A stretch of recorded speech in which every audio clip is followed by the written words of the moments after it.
Hey guys, Omni here. We are back for episode 5 of the Book of Boba Fett. Last episode has seemingly caught us up with all the flashbacks, bringing us to present day, and with him exiting the back to tank for what I can assume, unless, God forbid, something gets him really messed up here in the next couple of episodes, the last time that he has to enter it, as he steps out and his droid says he's now fully healed.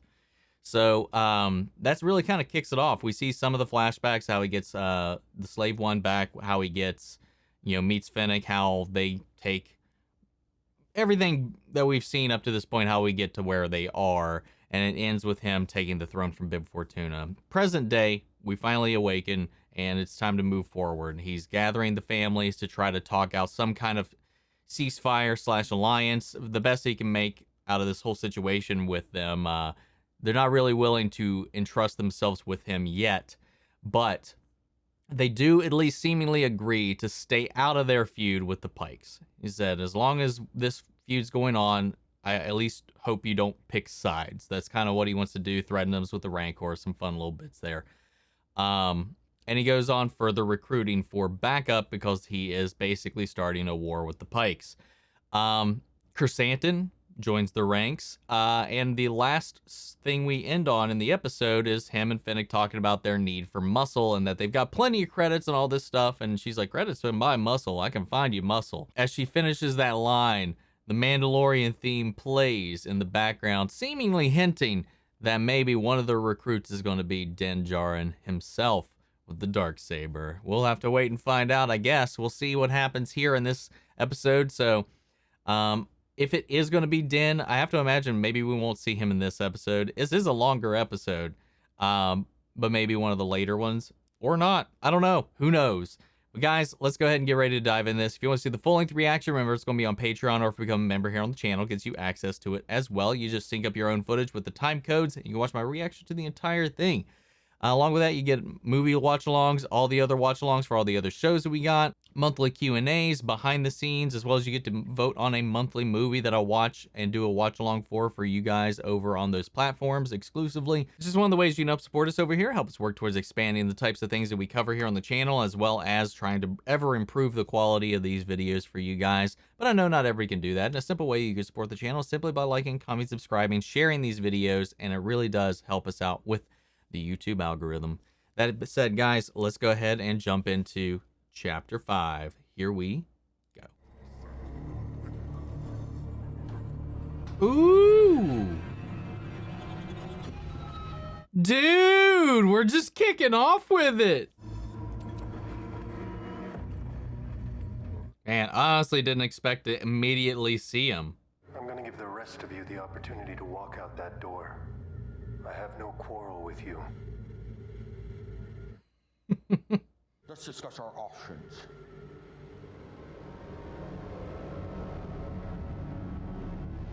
I can bring you in warm, or I can bring you in cold.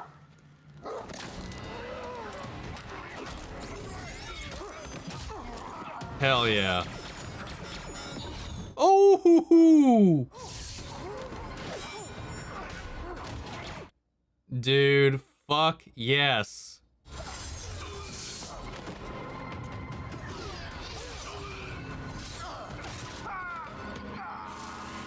He's not used to using it, man. Did he just cut himself?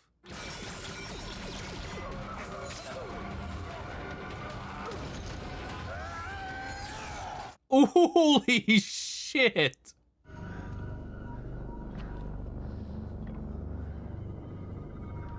God damn.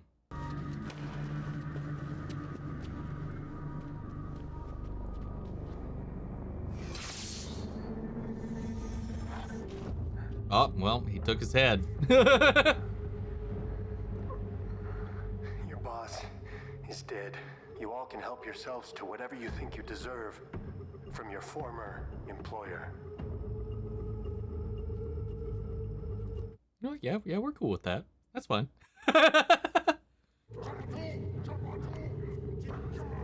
Looks like somebody else is going to need the back to tank. Damn. Dude, that was so fucking badass. The return of the Mandalorian. Yes. Ooh. At first I was like, is this the Halo ring? Kinda.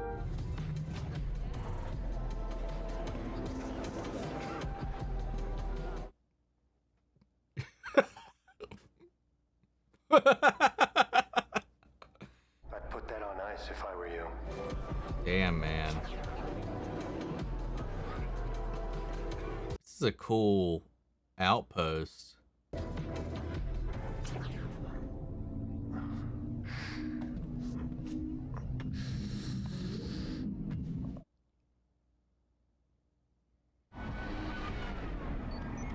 So it seems like he's after something in particular.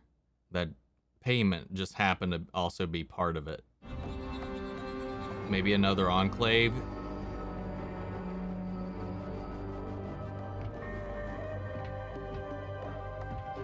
The armorer? Yes. Okay. Tend to him. Hey, it's the big guy. I don't remember his name. There are 3 of us now. That's it. What weapon caused such a wound? This. Osvisla. Bring it to me. His last name's Vizsla. Oh, is this going to be a bit of a struggle because of his namesake? He's going to challenge him for it. Where did you come upon the Beskar spear? It was the gift of a Jedi. It can block a lightsaber. It can also pierce Beskar armor. Its mere existence puts Mandalorians at risk. Mandalorian steel is meant for armor, not weapons. Oh, going to melt it down. The dark saber is a more noble weapon for you to wield. I wonder what she'll make out of that. Have you ever heard of Bo-Katan Kryze? Bo-Katan is a cautionary tale. They lost their way, and we lost our world. Had our sect not been cloistered on the moon of Concordia, we would have not survived the Great Purge.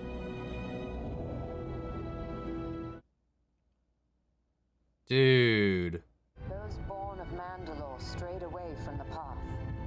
Eventually, the Imperial interlopers destroyed all that we knew and loved.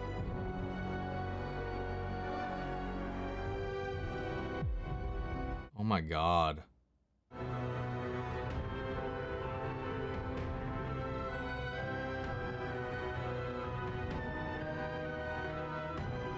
What shall I forge? Something for a foundling. This is the way. He making a little Beskar armor for Grogu when he comes home. Oh. He's no longer in your care. He's with his own kind now. I want to see him. Make sure he's safe. What shall I forge for the foundling Grogu? Please give him little helmet. Give him little helmet. What if it's just like a little ball? Like a replacement little ball. I mean, that's fucking tiny. What is it? Oh, damn it. You really gonna hold out on us like that?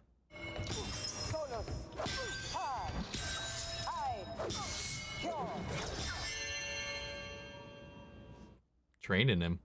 It gets heavier with each move.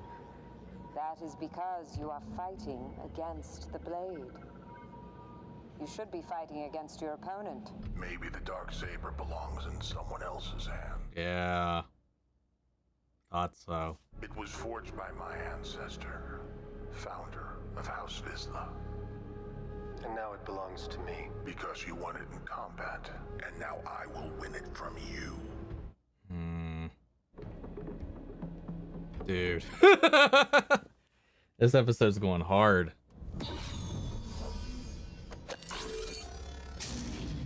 Ooh.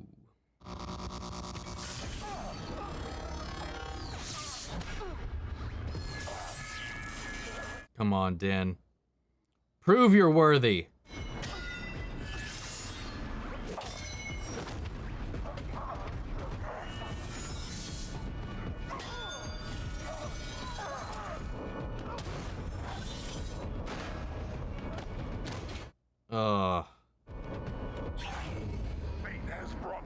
he hasn't won it yet, right?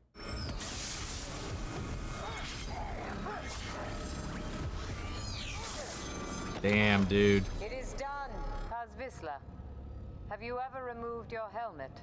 No, Dinjarin, have you ever removed your Yes. helmet? I have.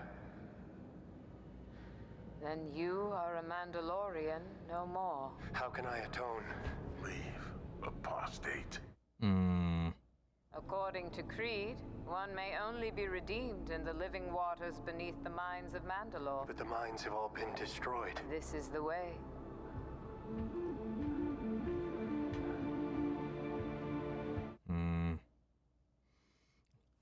I mean, he was going to come out eventually. But again, as we've seen, there are many ways. But they have their dogmatic view of things. They have their own lore / reasoning as to why things are the way they are. So I don't know. We'll see. We'll see how this unfolds.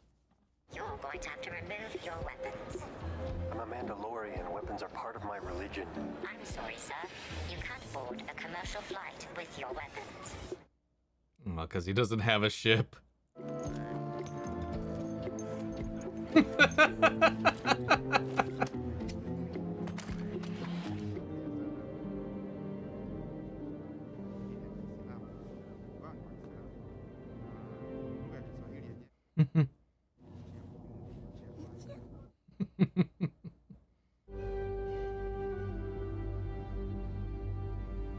Oh, it's in the shape of his little head. Oh, okay. Did they get a message out? Or is this just fucking convenient as all hell? Thank you for traveling Starliner. Oh, it's still there. I was like, something's going on. What? No! No, please. I mean, I doubt it's actually BD1, but like, is that the first time we've seen like one of those droids in live action? Now take care of it. Dude, I'd shit myself if Cal Kestis showed up. What the fuck is this? Okay, for a second I thought maybe she was just fucking with the droids, but nope. You good? Oh, good. Oh, boy. What's his number? It's a BD. What's his number? You said you found me a replacement for the Razor Crest. I wonder what it is. So that's why he came back here. Right this way. Is that a pod racer? No, it's a broken down Naboo fighter. I know she doesn't look like much, but you got here a lot earlier than I expected, and I didn't get a chance to finish. You know, it'd be a lot faster if you helped. Where does this panel go? Thanks, little guy. Oh, I want it! These are a lot harder to come by than some plain old Razor Crest. Kind of hard to store bounties in this, though, now that I'm thinking about it. Like, it's cool to, like, get around in. It's good for the moment. But, like, as far as practicality for his job, not very great. How would he transport any of the people he catches? That's why the Razor Crest was good for him. I mean, so much storage, living space, and all of that. Dude.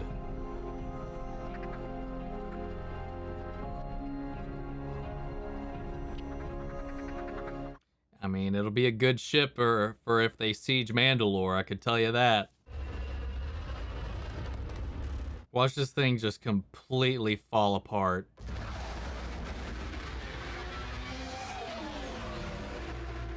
Alright, well. Handle's a little bumpy. You're used to a gunship, but she's a starfighter, so fly her like one. Woohoo! Dude, it's the canyon! Controls are real snappy. How's the maneuverability? You tell me. Point your navigational disposition between the two suns. You'll come up to Beggar's Canyon. Dude!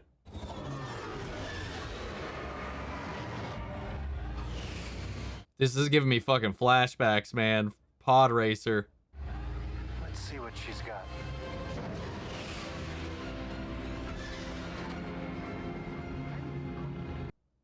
I guess they had a connecting flight at Tatooine. Yeah, this is not what I expected, but I'm completely chill with it. It looks smooth with that paint job, though. Oh, great. Could you pull over? You're going a little too fast in this lane. Was I doing something wrong, officer? You're not allowed to fly that fast next to a commercial ship. You're also operating without a beacon. Relinquish your flight controls for remote control access. Hold on a second there, Lieutenant. I think we can let him off with a warning this time. One thing before you go. Yes? Yes. Mighty familiar. Did you used to fly a Razor Crest? I think you have the wrong guy, officer. That ship showed up on a transponder log back in Navarro in an incident involving Imperial remnants. I'm just connecting some dots here. You mind answering a few questions? Whoop. We reporting this? You want to go back to base and fill out reports all day? No, sir. Well, okay. Dude, I like that guy. I'm so glad they brought him back. And we've seen him. He's picking these pieces apart, man. He's like lining up all these dots. An old friend of yours dropped by, said she was looking for you. A friend of mine? Don't worry. I told her I didn't know where you were. Then I locked her out and engaged the hangar security system. And she's still inside. Fennec Shand. By any chance, are you looking for work? What's the bounty? No bounty. We need muscle. Boba Fett. He sure would appreciate it. Tell him it's on the house. Ooh, yeah. Figured they wouldn't have to pay him. I gotta pay a visit to a little friend. Wait, what? Directed by Bryce Dallas Howard. This was a really good episode. I do have to say that the whole shipbuilding sequence did kind of feel like it went on a little too long, but I really liked it, man. I really did. That opening sequence, with him getting that bounty and him just like all those dudes, man, cutting them in half, like literally laying into them. Like that one dude, like chopping block, done. Was just like so good. And then we got him returning to his covert, finding that there's only the 3 of them left. And then, you know, after being challenged by, is it Paz Vizsla? I forget this one's name. Yeah, Paz Vizsla. Okay, that's what I thought. I forgot his. I completely forgot he was a Vizsla, man. I really did. But like the moment we saw him like tilt his head towards that saber, I knew that was coming. The duel. And Mando still won. The duel that they had was really well done. We all kind of suspected that there were going to be consequences for Din having helped Grogu and the lengths that he's gone for removing his helmet from going against the way and all of that when he finally met back up with him, which is now just these 3, having him reunite with the Armorer and then Paz Vizsla as well, them being the only 3. They said they're the only 3 of this covert now, so I mean, a lot of stuff was sacrificed in their, you know, protection of Din in this world and the child. And, you know, he had her forge something out of that spear because I like that we're learning more about the different aspects of the Mandalorians. Like we actually got to see a flashback of the raid on Mandalore when the Empire came in and just carpet bombed everything. And that was like a very Terminator-esque scene, especially with those droids just going around and killing survivors. It was brutal, man. I liked it though. But again, I don't know obviously this is a story she's heard. I still think that there's some sort of base, some sort of semblance of on the planet Mandalore itself that is still in operation. Maybe this is a story that has been told. Maybe a bunch of it was wiped out. But there's something there I think. And I think that's where maybe Thrawn is holed up, because I feel like we're building towards the reclamation of Mandalore, because he's not in a freighter now. He's in a fighter. He's got the dark saber. She was trying to teach him how to use it. Of course, I completely forgot that Paz, the big armored dude, was a Vizsla, and we saw that temptation to challenge Din come to arise and win over in the end, as he wanted to duel him for the saber as it's part of his namesake. And Din fairly winning was an interesting little ploy. I liked that whole thing. Their little back and forth, their tussle was great. Just seeing these three around each other again was fun. Learning more about their ways, and then of course their view of Bo-Katan and why her claim failed, and how they believe that it led Mandalore to ruin. And their conclave wasn't even on Mandalore when it happened. They were off world. So like it's really interesting to see the perspectives, because also Din's been opened up to other things from being with Bo-Katan and everybody else over there. You know, they freely remove their helmets. It's just like, I don't know. I like how we're seeing like these different angles still, and just kind of this felt like a very much a continuation of the Mandalorian. Almost had a completely different tone than what we've had of Boba Fett up to this point. And I dug every minute of it. We spent the entire episode with Mando, catching up on what he's been up to. He's been stuck taking commercial liners back and forth because he doesn't have his own ship. Had to check his weapons. Honestly, I thought that in that moment, like, somebody was going to steal his shit, and that was going to become a whole other thing, but that didn't happen, thankfully. We saw a BD droid. We didn't learn its designation, though, but I highly doubt it's Cal's.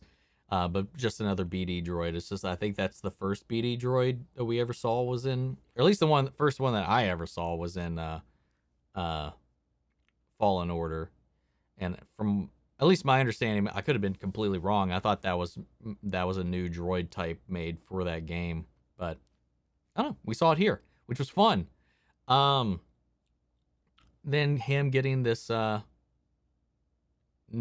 fighter as his new ship again, being a bounty hunter, doesn't seem like it'd be the most viable or practical in transporting his captors, but we'll see. I mean, if he's taking just a head or something like that, you know, taking people dead, that might be fine, just having a little fucking decapitated head on your lap. But other than that, it's just like, if he has to freeze anybody, he's kind of, I don't know how he would transport people with this thing. It's not really built for that, but it looks slick. I like it though. Him having to, you know, winning that duel with Vizsla, and then of course having to go through the little, like, I don't know what you would call it, post-duel preamble, you know, like they did the last time they kind of had a little scuffle, and they had to be like, have you ever removed your helmet? And he had to come clean. He didn't want to, but he had to come clean. And now he's been excommunicated from the covert. So he's no longer a Mandalorian in their eyes, leaving him open to, I think, become a Mandalorian in his own way, to become his own Mandalorian. Because we've seen there's no just one way. There's no the way. This is a way that is created from what we've seen from like ancient Mandalore, from the Watch itself, as we've learned from other people. This group is seen as a cult, so as an offshoot of Death Watch. So we know how they are. But I'm curious to see what it builds up to, what they're alluding to. I definitely feel like everything with Ahsoka, with everything we've seen with Bo-Katan, with how the Mandalorian season 2 ended, with what we learned about Gideon, with what we've learned about everything else. I really do think we're eventually building up to the reclamation of Mandalore. Who knows? Maybe we can unite the houses, unite the banners, so to speak, in the end. But yeah, I don't know. Now he's back on Tatooine, and he's coming in to help out Boba. This is my favorite episode of the season so far. And there was no Boba Fett, though. I don't know. The stuff on episode 2 was still some of my favorite Star Wars in general. Like all the stuff with him and the Tuskens and their rituals and stuff. That was still some of my favorite Star Wars in general, but I don't know, man. This just made me happy. And then they forged the spear into something for Grogu, you know, still considering him a foundling. He still wants to go visit him. And he left at the end of this. He's like, I'll help you, but I need to visit a friend real quick. So is he going to, are we going to be missing him for an episode and then he'll come back for like the finale? Or are we going to follow him to go see little Grogu? I don't know. I'm just want to see what he got him. I have to imagine, based on the size of it, maybe it's a shoulder pad, like a pauldron or something, a chest piece. Definitely, I think too small to be his helmet, but like, or it's just a ball to replace the one that he had from the ship, from the Razor Crest, and it's just a ball, just a Beskar little ball, maybe. But I like how, like, when he was holding it, like, we still never got to see what it was, but like the way it was tied, the little tufts, it was like the shape of his head. Some cute stuff in there, like their relationship, man, I love it. Obviously, he gets pulled over because Mando can't go out into space without getting pulled over by somebody or called out by somebody, and thankfully it's Captain Teva who came in and called it up because he's like, I recognize your voice. Did you used to have a Razor Crest? And he's like, no, not me. But he's been investigating, as we saw on the last time he showed up on Navarro. You know, him trying to get information and assistance from Cara Dune when he went to her for help. You know, he's been seeing these pieces, these things that hint that something's going on in the Outer Rim, and that's kind of become his subplot, which I thought we would kind of explore in the Rangers of the New Republic series. We never really truly learned what that was going to be about. I'm certain that Gina Carano was originally going to have a big part of that, and maybe that's why that whole thing got shut down. But I had to imagine that he was going to be a major player in that as well, because he's been connecting these threads. He's been investigating all this. He's definitely been looking into the greater happenings in the Outer Rim in regards to these remnants of the Empire that have been accumulating. Again, another hint that I think they're building up to either the emergence of the First Order, but I think it's actually something going on with Thrawn and the forces he's building up, because I feel like all these shows are going to build towards a singular thing that's going to be something on its own. But we'll see. Guys, what did you think of the episode? Sound off the comments. Let me know your thoughts down below. We'll carry on the conversation after the video. Feel free to join our Discord. Links down on my socials are down below. If you want to see the full-length reaction to this, it's going to be on Patreon, or if you become a member on the channel, gets you access as well. Before we go, I want to shout out our channel legends: Mandy Sherritt, Ryan Karen, Jason Coleman, Philly Vane, Yori Korskov, Margaret Grace, Mary Bradley, Jeffrey Hale, Nate Prouty, Emo Slytherin, and Melita. Thank you guys so much for your continued support. But it's another episode of the Book of Boba Fett down, and I'll see you guys next week with the next one. May the Force be with you always. Take care, everybody.